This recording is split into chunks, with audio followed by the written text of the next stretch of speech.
Decentraland, make some noise! Akira The Don.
Do you know who Akira The Don is? Of course, he's amazing. And any niche, that's the point. It can literally be you getting paid for just being you. You know, at this point, some of the most successful people in the world are that way. Oprah gets paid for being Oprah. Joe Rogan gets paid for being Joe Rogan. They're being authentic to themselves.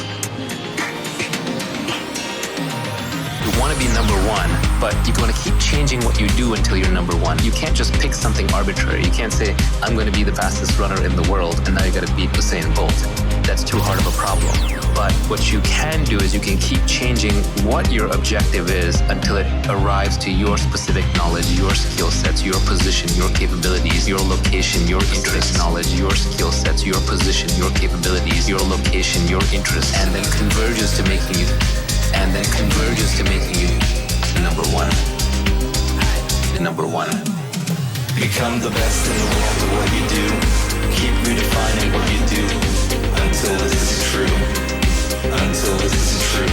Become the best in the world at what you do. Keep redefining what you do until this is true. Until this is true. When you're searching best in the world at what you do. Keep redefining what you do until this is true. Until this is true. Become the best in the world at what you do. Keep redefining what you do until this is true. Until this is true.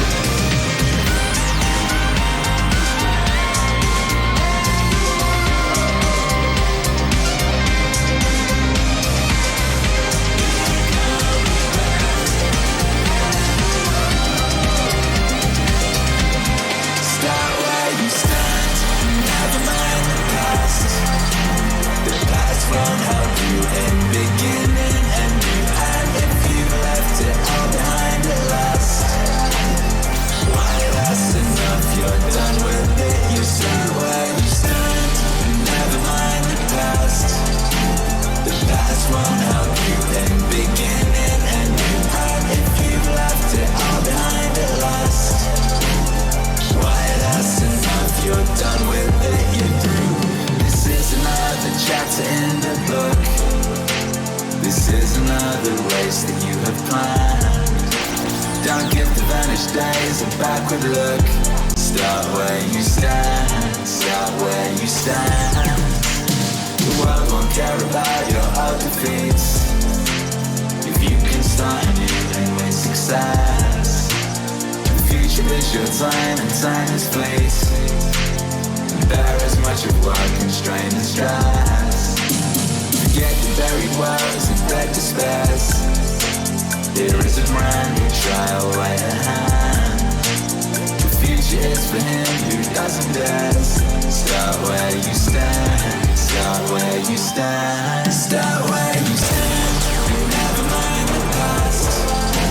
The past won't help you in beginning and new. And if you left it all behind at last, why that's enough, you're done with it. You start where you stand.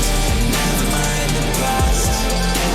The past won't help you in beginning and new. And if you left it all behind at last, why that's enough,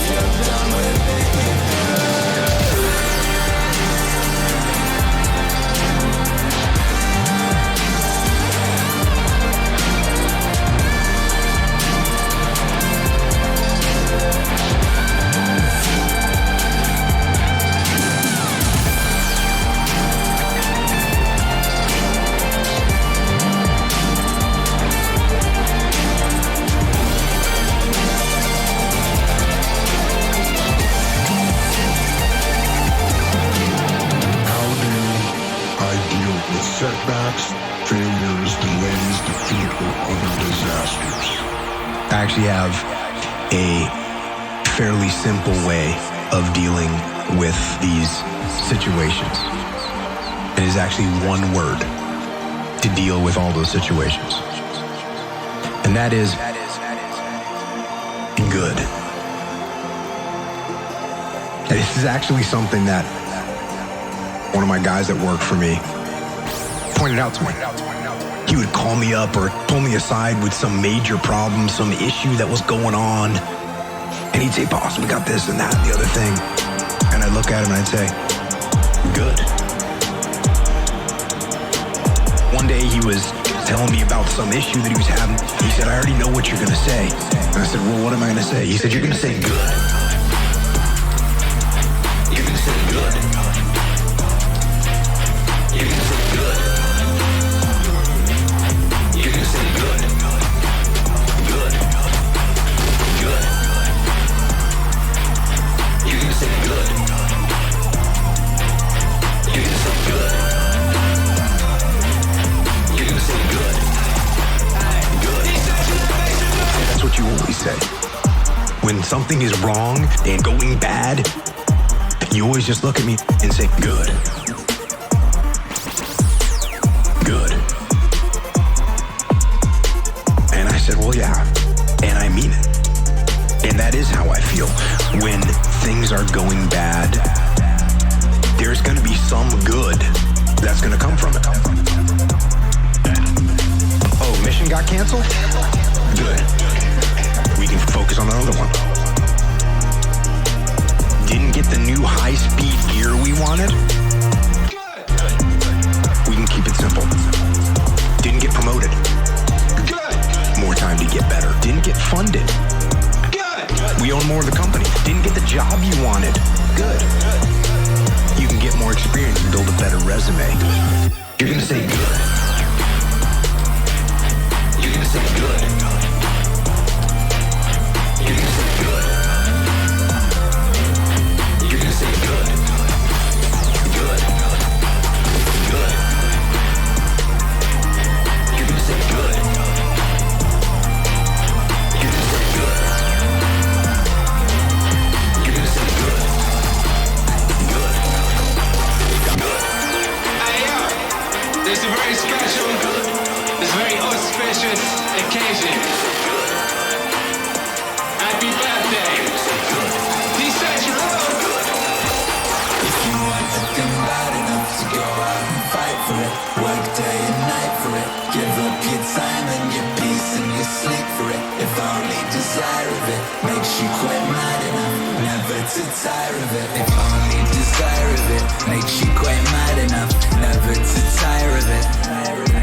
Makes you hold all other things tawdry and cheap for it. Hold all other things tawdry and cheap for it. If life seems all empty and useless without it, and all that you scheme and you dream is about it, if gladly you'll sweat for it, fret for it, plan for it, lose all your terror of God or of man for it. If you want anything bad enough to go out and fight for it, work day and night for it, give up your time and your peace and your sleep for it. If only desire of it makes you quite mad enough never to tire of it. If you want anything bad enough to go out and fight for it, work day and night for it, give up your time and your peace and your sleep for it. If only desire of it makes you quite mad enough never to tire of it. Life seems all empty and useless without it, and all that you scheme and you dream is about it. If gladly you'll sweat for it, fret for it, plan for it, lose all your terror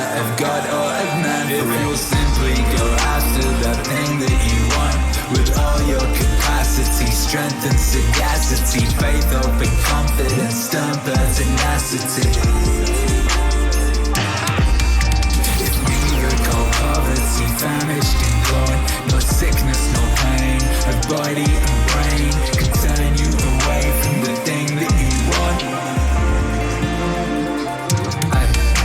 If dogged and grim you besiege and beset, if dogged and grim you besiege and beset, if dogged and grim you besiege and beset, you'll get it. If you want it, try not to go out and fight for it. One day and night for it. Give up your sign and your peace and your secret. If only you decide with it, makes you quite mad enough. Never too tired of it. One day and night enough to go out and fight for it. One day and night for it. Give up your sign and your peace and your secret. If only you decide with it, makes you quite mad enough. Never too tired of it.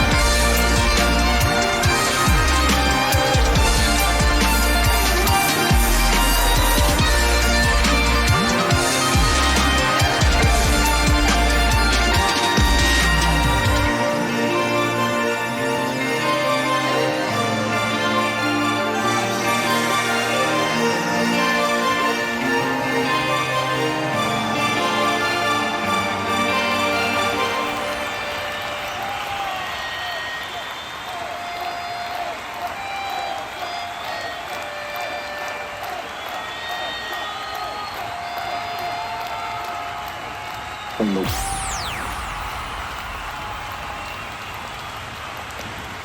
Decentraland, make some noise with Joseph Campbell. Come down! Jung had a patient come to him who felt alone. And she drew a picture of herself as caught in the rocks. Well, I'll be damned. From the waist down, she was bound in rocks. And this was on a windy shore. The wind blowing and her hair blowing. And all the gold, which is the sign of the vitality of life, was locked in the rocks. The next picture that he had her draw had followed something he had said to her. Suddenly, a lightning flash hit the rocks, and the gold came pouring out. And then she found reflected on rocks round about the gold. There was no more gold in the rocks. It was all available on the top. And in the conferences that follow, those patches of gold were identified. They were her friends. She wasn't alone. But she had locked herself in her own little room and life. But she had friends. But she had friends. Do you see what I'm meaning? This is killing his dragon. This is killing his dragon. And in doing that, you save the world. Kill the dragon, save the world. Kill the dragon, save the world. Kill the dragon, save the world. Kill the dragon, save the world. Save the world. Save the world. Kill the dragon, save the world. Kill the dragon, save the world. Kill the dragon, save the world. Kill the dragon, save the world. How do I slay that dragon in me? What's the journey I have to make? You have to make. Each of us has to make. You talk about something called the soul's high adventure. My general formula for my students is follow your bliss and find where it is and don't be afraid to follow it. Follow your bliss and find where it is and don't be afraid. If the work that you're doing is the work that you chose to do because you are enjoying it, that's it. But if you think, oh gee, I couldn't do that, that's your dragon locking you in. Oh no, I couldn't be a writer. Oh no, I couldn't do what so-and-so is doing. Unlike the classical heroes, we're not going on our journey to save the world, but to save ourselves. And in doing that, you save the world. I mean, you do. The influence of a vital person vitalizes. There's no doubt about it. The world is a wasteland. People have the notion of saving the world by shifting it around and changing the rules and so forth. No, any world is a living world if it's alive. And the thing is to bring it to life. And the way to bring it to life is to find in your own case where your life is and be alive yourself, it seems to me. If you have someone who can help you, that's fine too.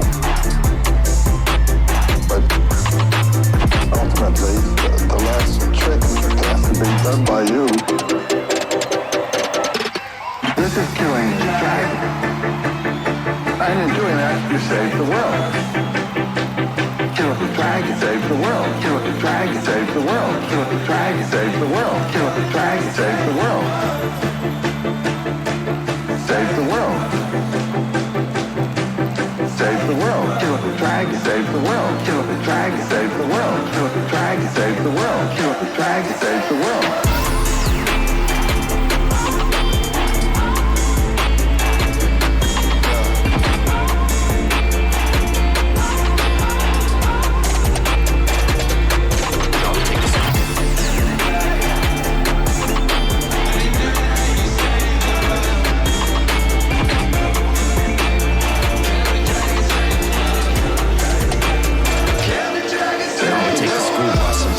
Different neighborhood and get dropped off and then walk.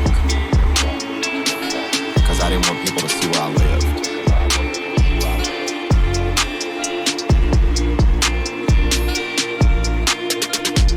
I started riding my bike to school. I'd ride my bike maybe 5 miles to school. Middle school. You know, and that's 5th grade, and maybe that's not wild, but at the time it didn't feel wild to me. You know, it felt like this is what I need to do to feel okay. So, you know, my peers won't judge me or...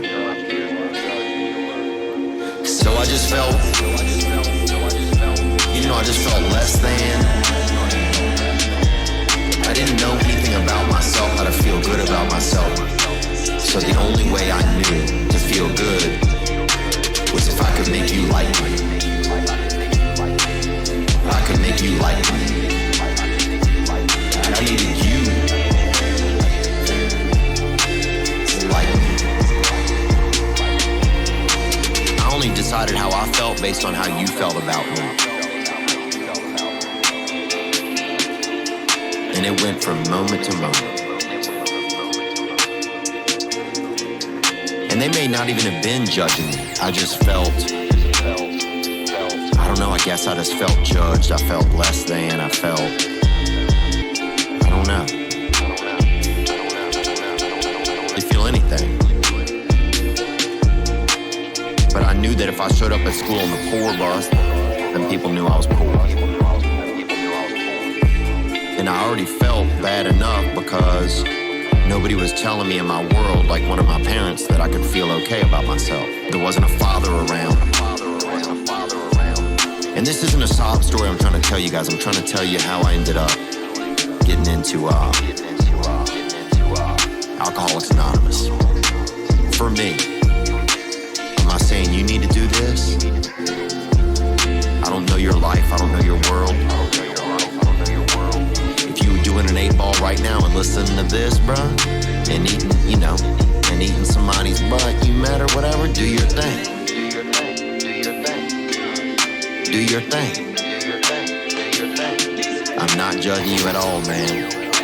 I wish I was right there with you. One day I may be back.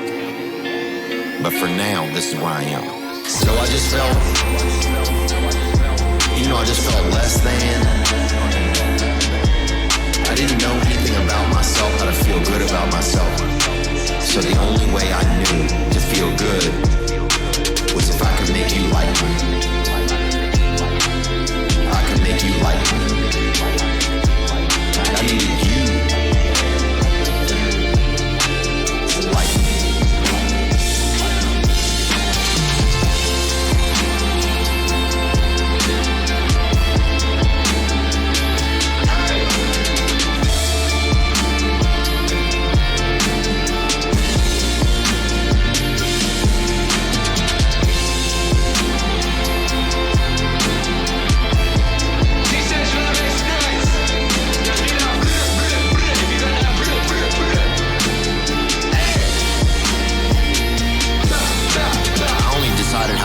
Based on how you felt about me. And it went from moment to moment.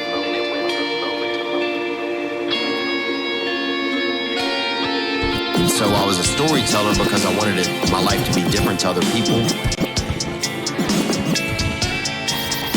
And so I told stories. And also I liked making people laugh. Because I knew that if they were laughing, then they were okay with me. They couldn't be hating me and laughing at the same time.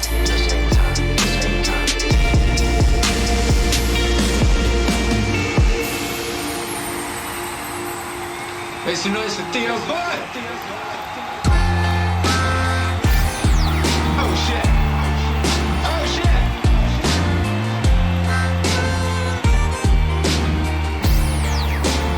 Scott Adams in the house. Low self-esteem is like a virus. You catch it from other people. Low self-esteem is like a virus. You catch it from other people. You didn't get your low self-esteem necessarily because you were born with it. It's got to be a genetic component here. But mostly it comes from narcissists who have their own broken self-esteem, and they want you to have a broken self-esteem, and if you don't have it, they're going to give it to you. You catch it from other people, and you can get rid of it, just like you can get rid of it. Yeah, make some noise for Antidote. Low self-esteem is like a virus. You catch it from other people. Low self-esteem is like a virus. You catch it from other people.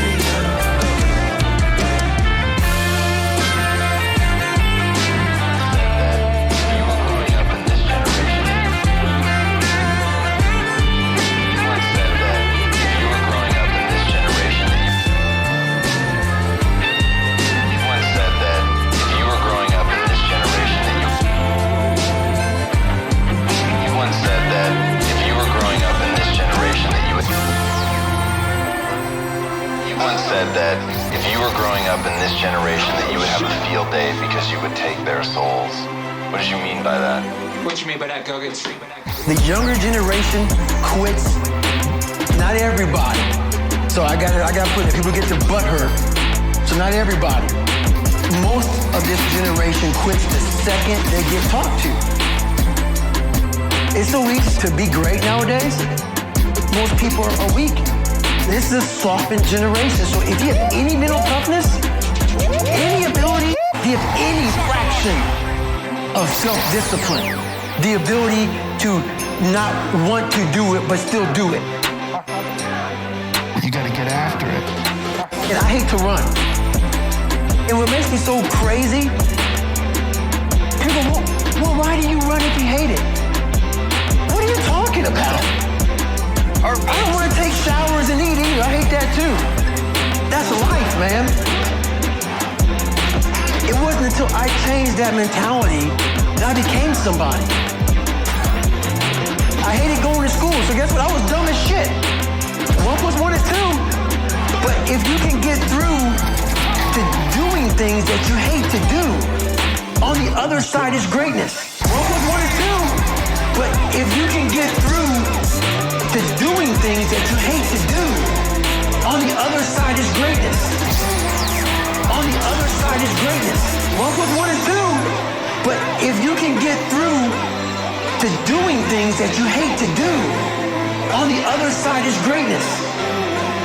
On the other side is greatness, greatness, greatness, greatness, greatness, greatness, greatness, greatness, greatness, greatness, greatness, greatness, greatness, greatness, greatness, greatness. Listen to David Goggins. And make even more noise. Coming to you across space and time. Man like all at once.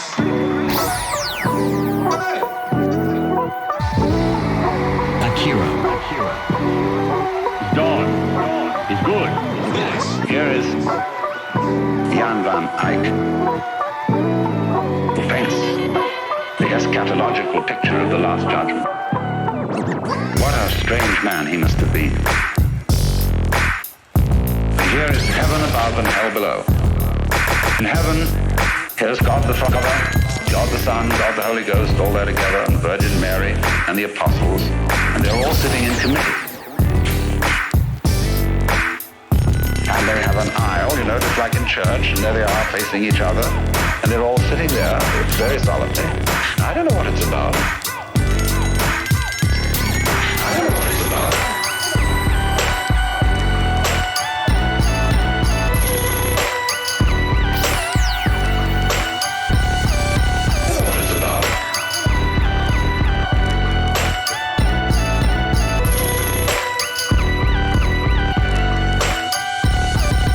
Below, right at the end of the aisle, you see, where all these apostles are sitting, is St. Michael. A rather gorgeous figure in beautiful armor, with wings. And underneath him is a bat-winged skull. And beneath those bat wings, all horror is let loose. Michael is about to slush that skull. Sword. But below, there are nude bodies, some of them pretty comely. They're all squirming in there, and they're being eaten by worms. I don't know what it's about.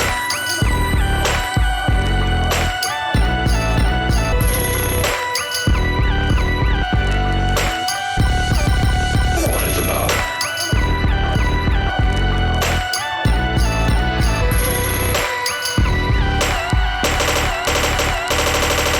They're eating the worms, and there's a kind of a mush. It's like the sort of situation you find when you turn up a big rock. There's all that going on underneath. Perfect. Now, there's no question whatever that Van Eyck, the painter, had more fun painting that part of the picture than he did painting the top part.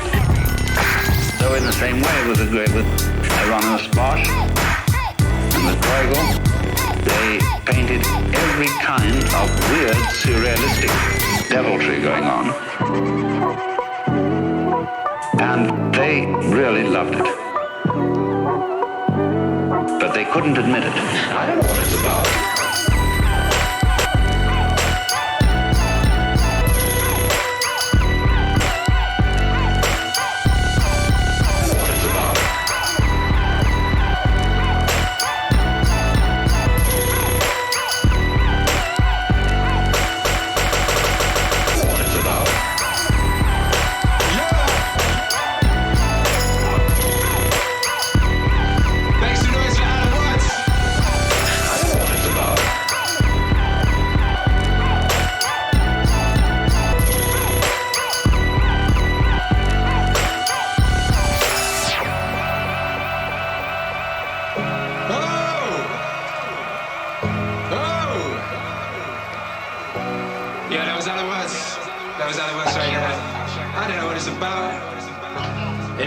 To the stage, live across the multiverse. Make some noise for it. There is only one way to salvation, and that is to make yourself responsible for all men's sins. As soon as you make yourself responsible in all sincerity for everything and for everyone, you will see at once that this is really so, and that you are in fact to blame for everyone.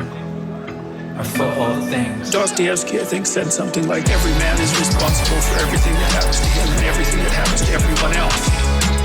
Every man is responsible for everything that happens to him and everything that happens to everyone else. Every man is responsible for everything that happens to him and everything that happens to everyone else. Every man is responsible for everything that happens to him and everything that happens to everyone else. It's a crazy statement, right? It's a crazy statement, and he was a pretty extreme person in many, many ways. But there's a level at which that's metaphysically true. Because what happens is that it's failure to act often that's the most catastrophic. It's to not do the right thing when the situation presents itself. It's very specific. You're constantly in situations where you could do the right thing if you were willing to take a risk that's actually of relatively moderate size. And you know that you can take the risk, and you know that you should take the risk, and you don't. Every man is responsible for everything that happens to him and everything that happens to everyone else. Every man is responsible for everything that happens to him and everything that happens to everyone else. Every man is responsible for everything that happens to him and everything that happens to everyone else. Every man is responsible for everything that happens to him and everything that happens to everyone else.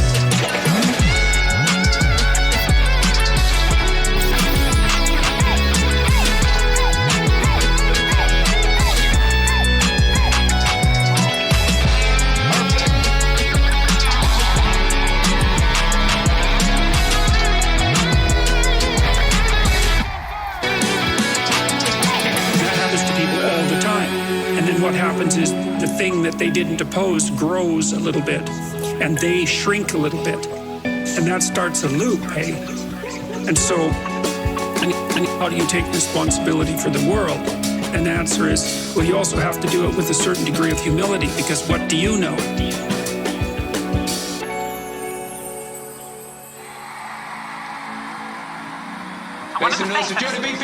Blown me away in the last year. A large proportion of my audience has been young men, and Akira. I've spoken to them a lot about responsibility. People are starving for the antidote. And the antidote is truth and responsibility. Truth and responsibility. Truth and responsibility. People are starving for the antidote. And the antidote is truth and responsibility. That's the secret to meaningful life. Without the meaningful life, all you have is suffering. What's so odd about this is that of all the things that I've spoken about, because I can see the audience and I can feel how the audience is reacting, because I'm always paying attention to all of you, I get some sense of how what I'm saying is landing. What happens is if I talk about responsibilities, everyone is silent. Silent and not moving, focusing, attentive. Pick up your responsibility. Pick up the heaviest thing you can and carry it. And the room goes quiet and everybody's eyes open. And I think, well, who's making me break up? People are starving for the antidote. And the antidote is truth and responsibility. Truth and responsibility. Truth and responsibility. People are starving for the antidote. And the antidote is truth and responsibility. That's the secret to meaningful life. Without the meaningful life, all you have is suffering. I don't know why. I don't really understand it. There's something about it that's so crucial because we've been fed this unending diet of rights and freedoms, and there's something about that that's so pathologically wrong. People are starving for the antidote, and the antidote is truth and responsibility. That's the secret to a meaningful life, and without a meaningful life, all you have is suffering and nihilism and despair and all of that self-contempt, and that's not good, and it's necessary for men to stand up and take responsibility, and they all know that and are starving for that message. And the message is more that that's also a good thing to stand up and take responsibility, because you're cursed so much now from when you're young with this notion that your active engagement with the world is part of what is destroying and undermining the planet and adding to the tyranny of the social system. It's like, how about not so much of that? Hey, it's too soul-deadening. It's anti-human right to the core.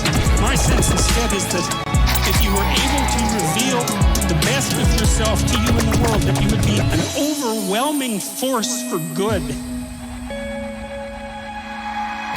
People are starving for the antidote. And the antidote is truth and responsibility. Truth and responsibility. Truth and responsibility. People are starving for the antidote. And the antidote is truth and responsibility. That's the secret to a meaningful life. Without the meaningful life, all you have is suffering.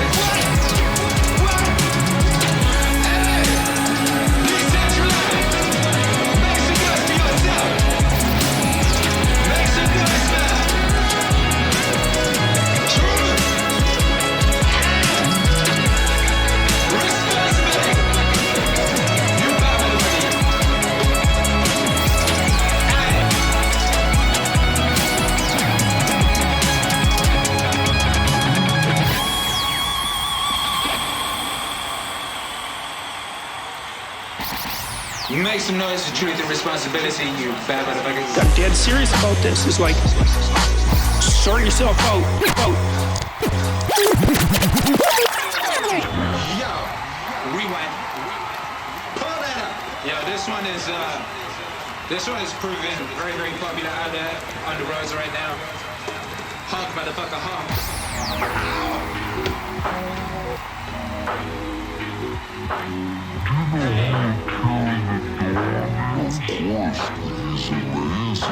I'm dead serious about this. It's like, sort yourself out. Sort yourself out before you try to figure out the world, and that's the primary objective. Yep. That's your most important thing. Sort yourself out. Sort yourself out, and marshal your arguments and put yourself in order so that when someone pushes you a little farther than you should go, you can say no. You can say no.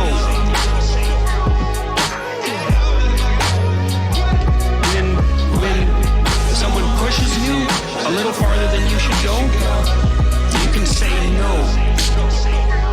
You can say no. No. Here's some fundamental rules about the shadow that you might think about as you move forward through your life. So a lot of times you're going to have to negotiate on your own behalf. Able to stand up for yourself at least as well as you would stand up for someone that you care for. The problem with the idea of being nice to other people is that it doesn't take you into account. The fundamental rule is that you should certainly include yourself in the circle of people who deserve respect and care, and that's that you have to be willing to act for yourself. And if you're willing to advocate for yourself and you want to do it, you have to be able to say no. You have to, because otherwise you have to say yes, and then you can't negotiate. You can say no. You can say no.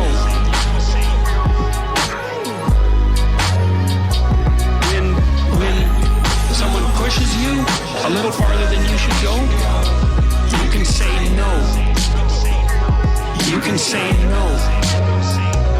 If you familiarize yourself with the realm of human capability, and then you regard yourself as human, what that means is that you have to regard yourself as a creature that's capable of what human beings are capable of.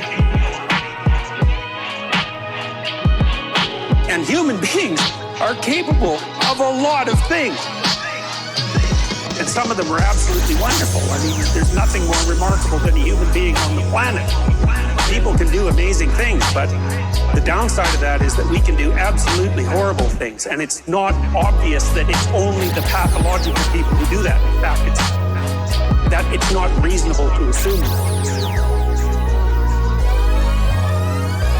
You can say no. You can say no.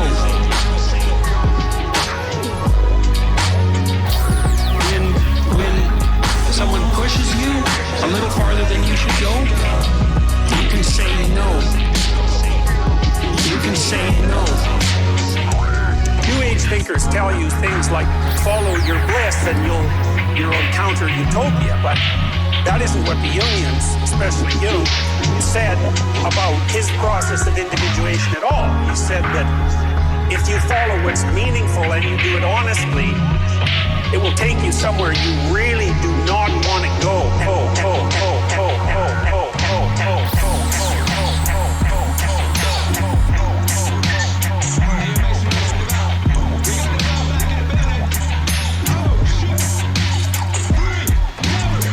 Metcalf, who created Ethernet, famously coined Metcalf's law, which is the value of a network proportional to the square of the number of nodes in the network.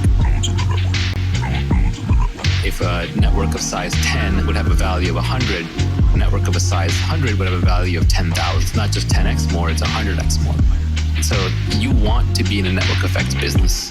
Perfect. For one, in a network effect business, you win everything. One of the dirty secrets of Silicon Valley is that a lot of the winning businesses are natural monopolies.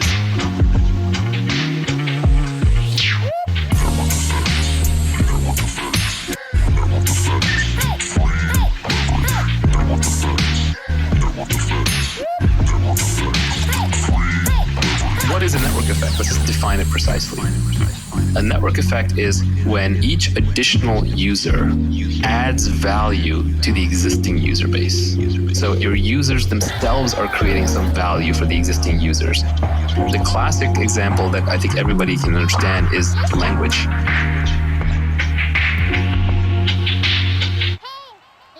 A 100 people live in the community, speak 10 different languages, and each person just speaks one of those 10.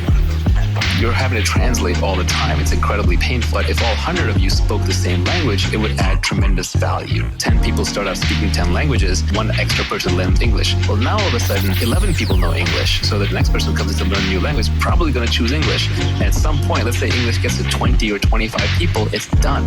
It's just going to own the entire language market. The rest of the languages will get competed out.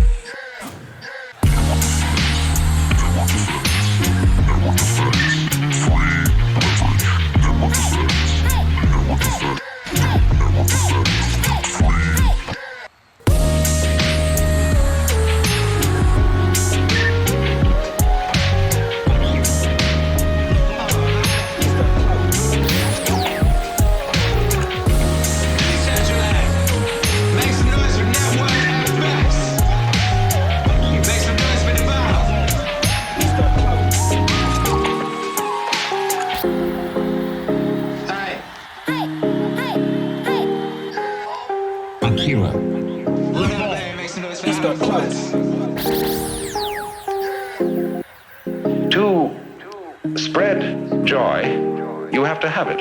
To impart delight, you have to be more or less delightful. And to be delightful is not some factor of trying to make yourself look delightful. It is to do things that are delightful to you. Do things that are delightful to you.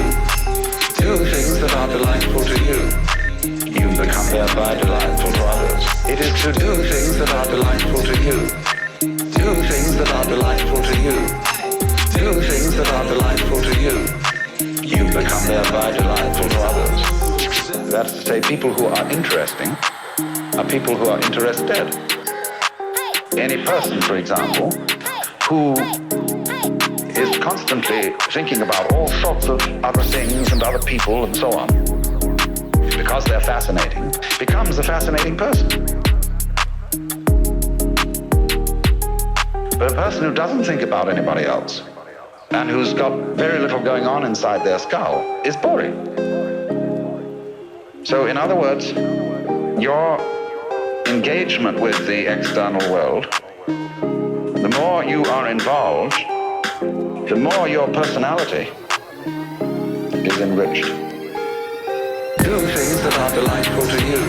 Do things that are delightful to you. Do things that are delightful to you. You become thereby delightful to others. Do things that are delightful to you. Do things that are delightful to you. Do things that are delightful to you. You become thereby delightful to others.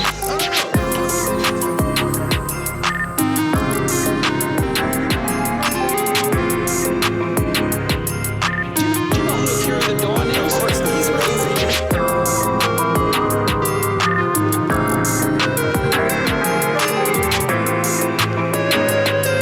Do you know who Akira The Don is? He's amazing.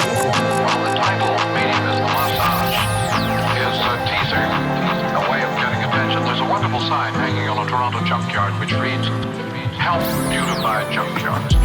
Throw something lovely away today." Now, this is a very effective way of getting people to notice a lot of things. And so the title is intended to draw attention to the fact that a medium is not something neutral. It does something to people. It takes hold of them, it rubs them up, it massages them, it bumps them around. The medium is the massage.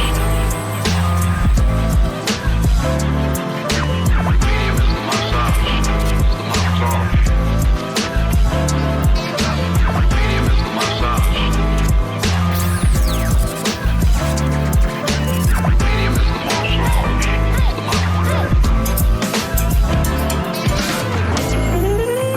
Of our time, electric technology, everything from the light bulb to the telephone to the computer to jets to nuclear energy is changing everything. We are in the middle of a tremendous clash between the old and the new. The medium does things to people, and they're always completely unaware of this.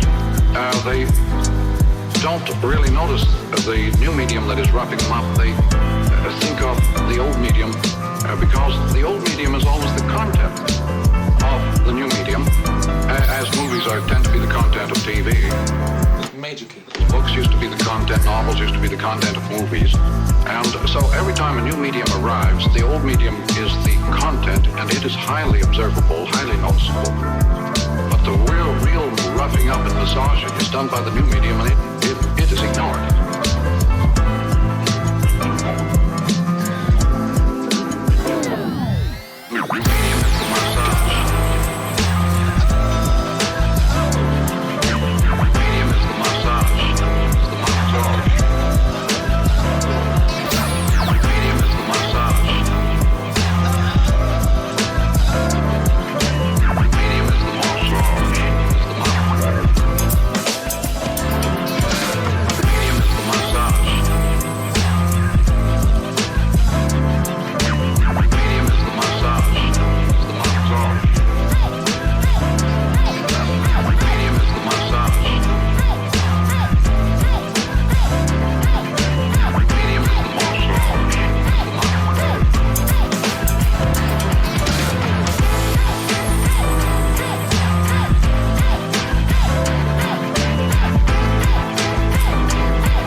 One thing that discipline definitely does help you with, it helps you get things done.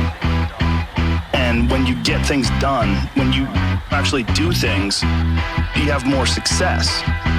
A big part of success is just not being fucking lazy and just doing it. 90% of it is just showing up. Get there and start working. Like, you're not gonna feel perfect every day.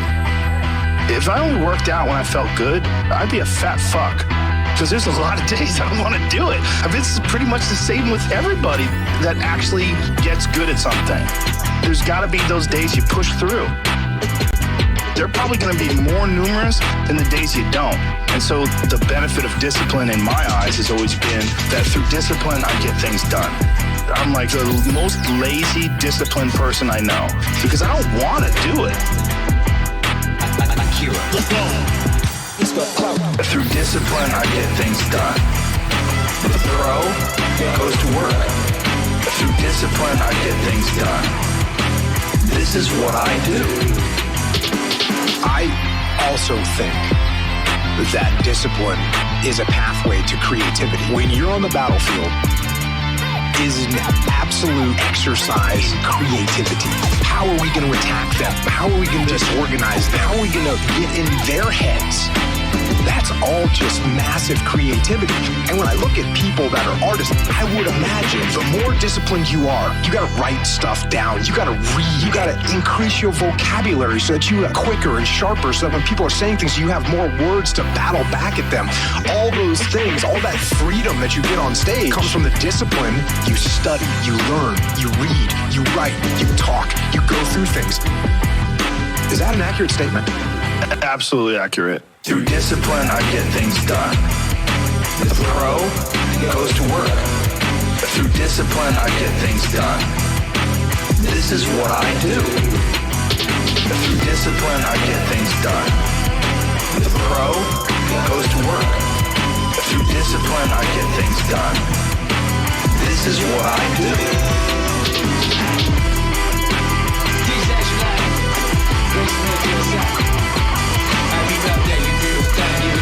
Look at you. Wow, look at yourself, Decentraland. You're amazing. Look at you. See that right there? That is the power.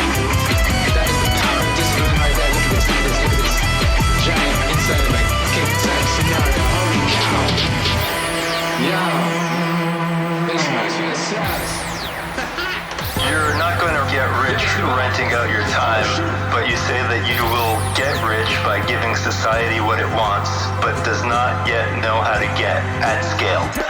That's right. We talked about before, money is IOUs from society saying you did something good in the past, now here's something that we owe you for the future. And so society will pay you for creating things that it wants. But society doesn't yet know how to create those things. Society always wants new things. Society always wants new things. Society always wants new things. And if you want to be wealthy, you want to figure out which one of those things you can provide for society that it does not yet know how to get, but it will want. Almost everything in your house, in your workplace, and on the street used to be technology at one point in time. The oil was technology that made J.D. Rockefeller rich. Cars were technology that made Henry Ford rich. Technology is just a set of things, as Alan Kay said, that don't quite work yet.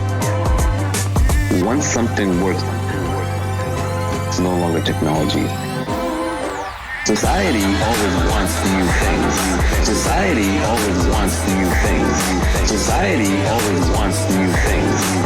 And if you want to be wealthy, you want to figure out which one of those things you can provide for society that it does not yet know how to get, but it will want.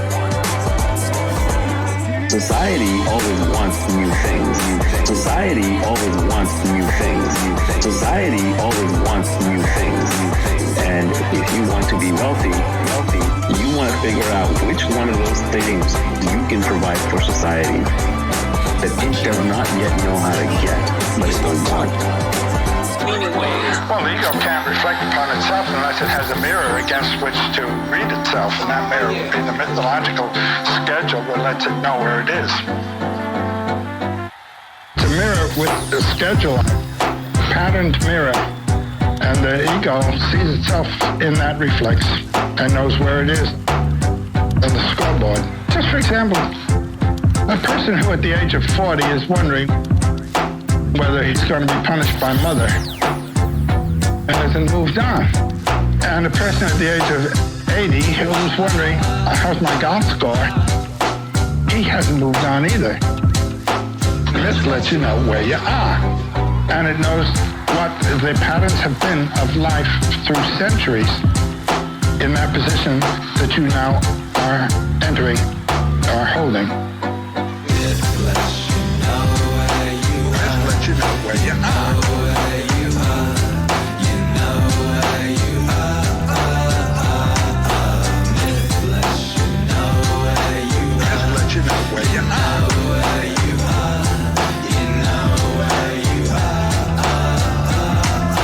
The 40-year-old now should see himself as a free, willing, independent, self-responsible human being. And he should have certain noble heart powers that have been called to his attention and to which he has been invited to give himself that will enable him to act in terms of nobility, not in obedience, but out of himself. And the older person must know, I'm now participating in the achievement of life. I have achieved it. And I'm looking back. And I can tell you there's a wonderful moment that comes when you realize I am not striving for anything. And what I'm doing now is not a means to achieving something later. Youth has always to think that way. Every decision a young person makes is a commitment to a life course. And if you make a bad decision of that angle, by the time you get out there, you're far off course. But after a certain age, there's no future. And suddenly the present becomes rich. It becomes that thing in itself which you're now experiencing. And if you've been prepared a little bit for that, you're ready. This lets you know where you are. This lets you know where you are. You know where you are. Myth lets you know where you are. know where you are.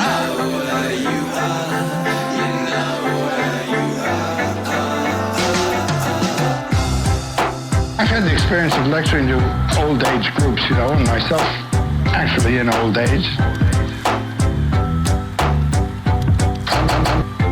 I'm 79 next month.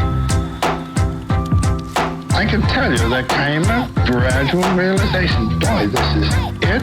I'm in that place, and every experience is of value in and for itself without any reference to anything that might happen.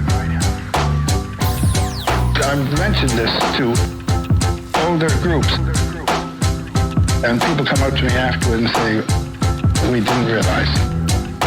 It's beautiful. Just let you know where you are. You know where you are.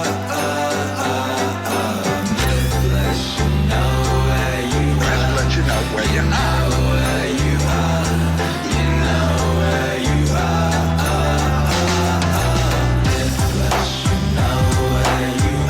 You know where you are. You know where you are. Let you know where you are. Let you know where you are.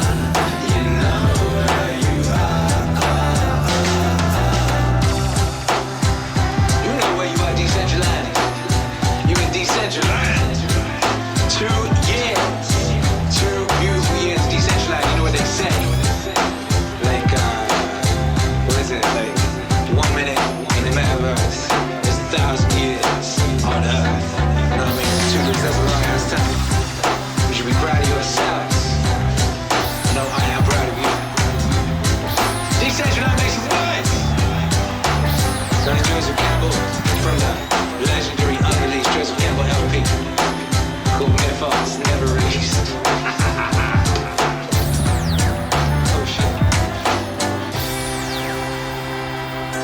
What's that sound? Oh, that's my favorite little literal ghostwriter. Akira. Hey, what's up? Marcus Aurelius. You want me to transmute a message to the people? He's got clout. Okay then. Hey. When you wake up in the morning, tell yourself the people I deal with today will be meddling, ungrateful, arrogant, dishonest, jealous, and surly. They are like this because they can't tell good from evil. But I have seen the beauty of good and the ugliness of evil, and have recognized that the wrongdoer has a nature related to my own. Not of the same blood or birth, but the same mind, and possessing a share of the divine. Not of the same blood or birth, but the same mind, and possessing a share of the divine. So none of them can hurt me. No one can implicate me in ugliness, nor can I feel angry at my relative or hate it. We were born to work together like feet, hands, and eyes, like the 2 rows of teeth, upper and lower. To obstruct each other is unnatural. To feel anger at someone, to turn your back on him, these are obstructions. Yo, discard your thirst for books so you won't die in bitterness, but in cheerfulness and truth. Grateful to the gods from the bottom of your heart. Grateful to the gods from the bottom of your heart. Discard your thirst for books so you won't die in bitterness, but in cheerfulness and truth. Grateful to the gods from the bottom of your heart. Grateful to the gods from the bottom of your heart. Discard your thirst for books so you won't die in bitterness, but in cheerfulness and truth. Grateful to the gods from the bottom of your heart. Grateful to the gods from the bottom of your heart. Whatever this is that I am, it is flesh, a little spirit, and intelligence. Throw away your books. Stop letting yourself be distracted. That is not allowed. Instead, as if you were dying right now, despise your flesh. A mess of blood, pieces of bone, a woven tangle of nerves, veins, arteries.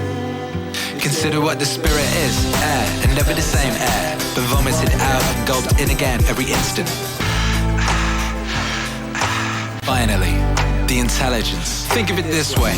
You are an old man. Stop allowing your mind to be a slave, to be jerked about by selfish impulses, to kick against fate and the present, to mistrust the future.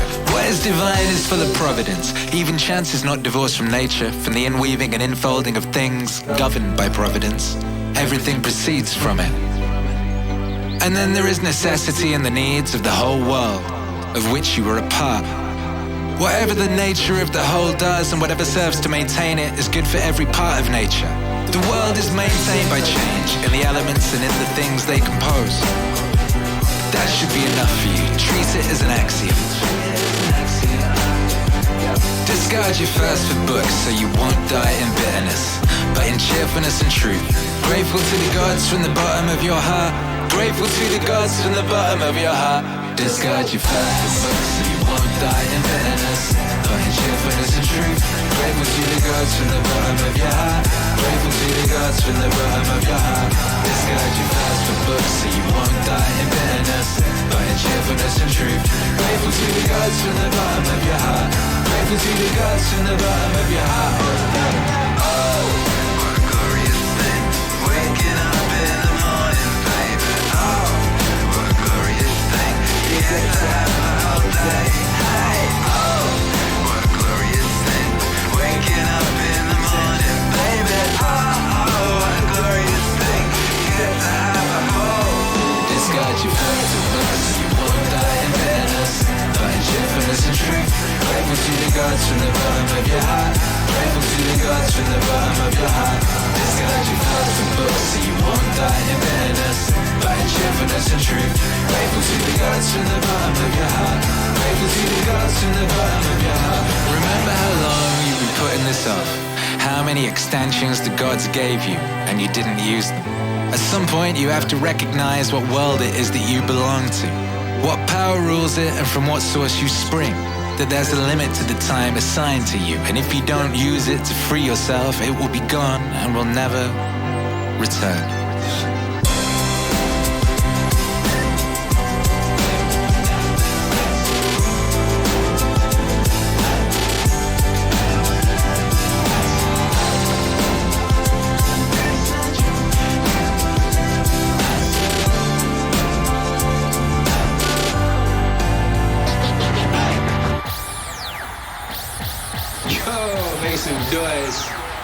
Make some noise, baby. Yo, this next one, I had an epic time.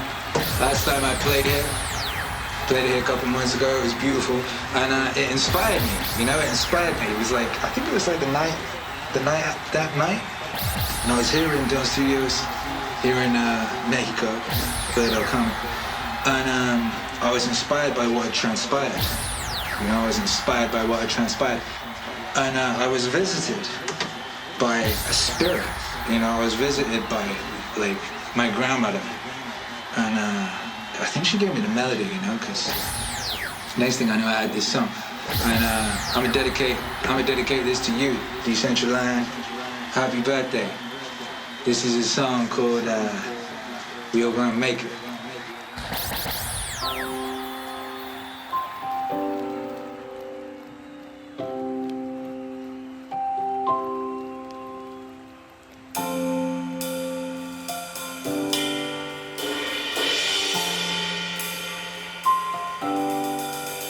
Every generation that came before, the boys would have to go and fight in a war. Their mothers wondering what they were fighting for, and praying they'd make it. My grandma was born in 1924, eldest of 13, near I lasted them all. I think of all throughout her life that she saw, and I say we make it. We're all gonna make it. No, don't you mistake it. My soul, you can't take it. This road, you can't fake it. We're all gonna make it. My old man came up in 70s. He used to walk around with his Bowie LPs. His love of music he then passed on to me, and now I make it. Every generation fancies that it's gonna be the one to face the apocalypse. We've been through so much and yet still we persist. I know we gon' make it. We're all gonna make it.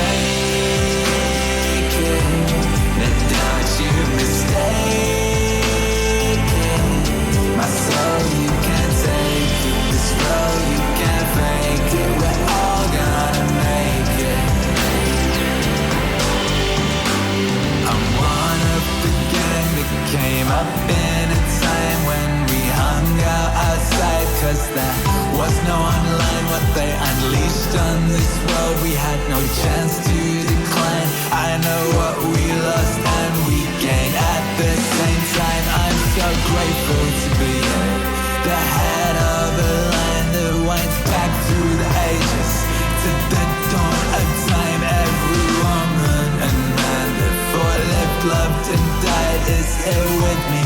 They're all on our side and we're all gonna make it. Now don't you mistake it. My soul, you can't take it. The slow, you can't fake it. We're all gonna make it. We're all gonna make it. Now don't you mistake it. My soul, you can't take it. The slow, you can't fake it. We're all gonna make it.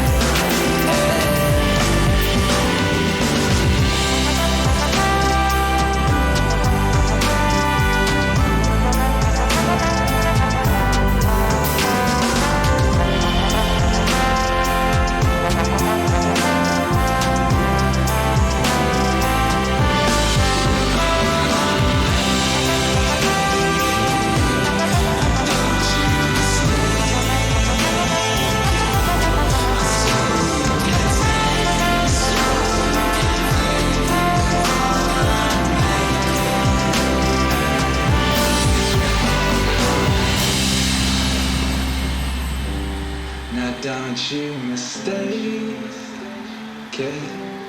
My soul, you can't take it. This road, you can't fake it. We're all gonna make it.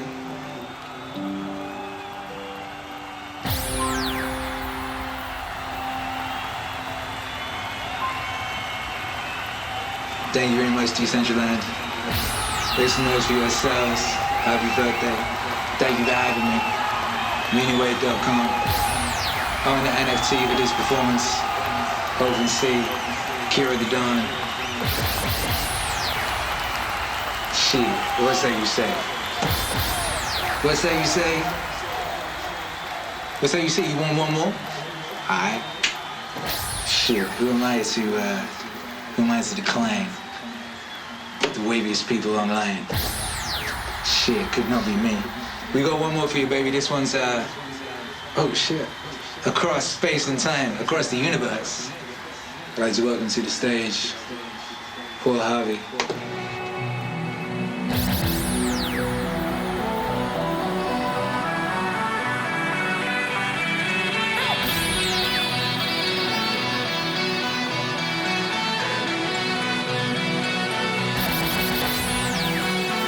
Come after thousands of years of experiment, our new nation has come so far, so fast. All this in less than 200 years. What is the secret of our success? Well, I think it had to do with a basic American's creed. Perhaps it never passed the pioneer's lips in this form, but if it had, I think he would have said something like this. I believe in my God, in my country, and in myself. I believe in my God, in my country, and in myself.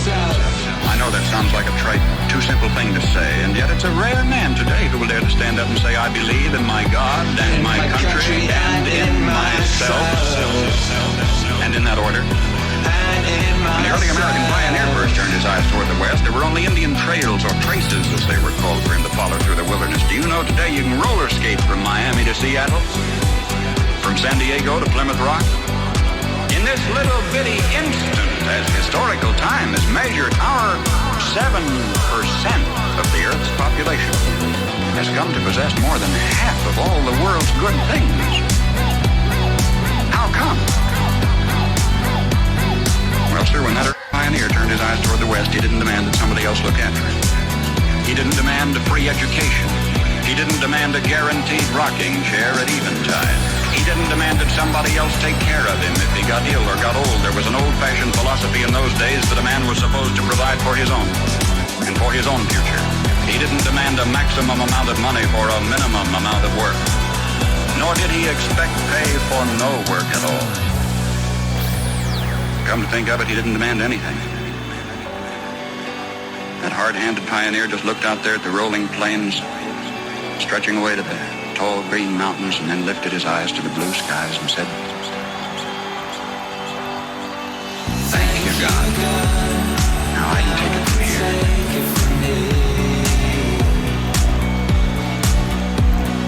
Thank you, God. Now I can take it from here.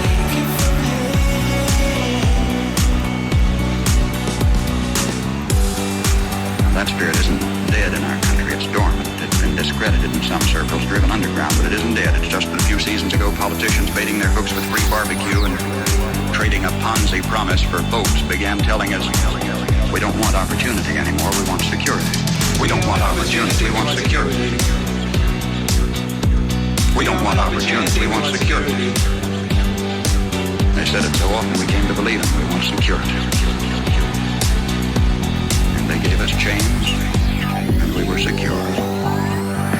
Suddenly, with our constitutional guarantees depleted, with our national character eroding away, with our tax laws penalizing those who dare to prosper, with workers concentrating on how little they can get by with instead of how much they can produce, suddenly we looked overhead one day to discover that the first tin moon in space was a Russian accomplishment. That free men dragging their feet had been outdistanced by slave workers dragging their chains, and we were sore afraid. Perhaps this was a disguised blessing too. Maybe a dramatic accomplishment by this Cold War adversary was necessary to get us off our dead centers and back to work again. If we can revive in ourselves, then in our youth, something of that basic American's creed, the horizon has never ever been so limitless. For man stands now on the threshold of his highest adventure of all, his first faltering footsteps into space. 20 years from today, half of the products you will be using in your everyday living aren't even in the dictionary yet. We've got it made. If we just keep on keeping on. We've got it made. And if we don't, we will follow those other great nation states of history to the graveyard of ignominious oblivion.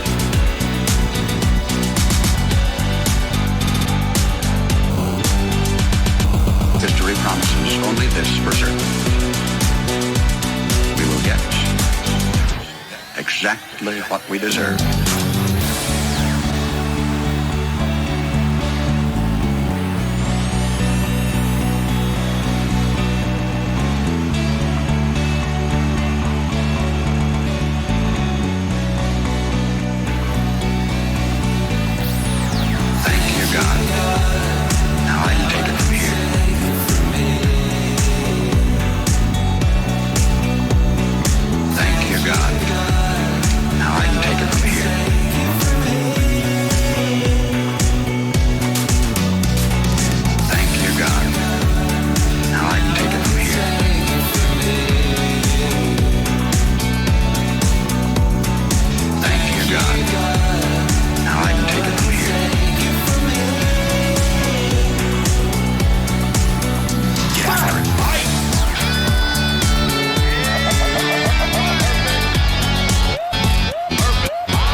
Decentraland!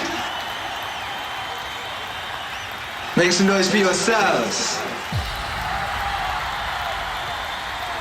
Thank you for being here and sharing your light with the world. I'll see you all soon.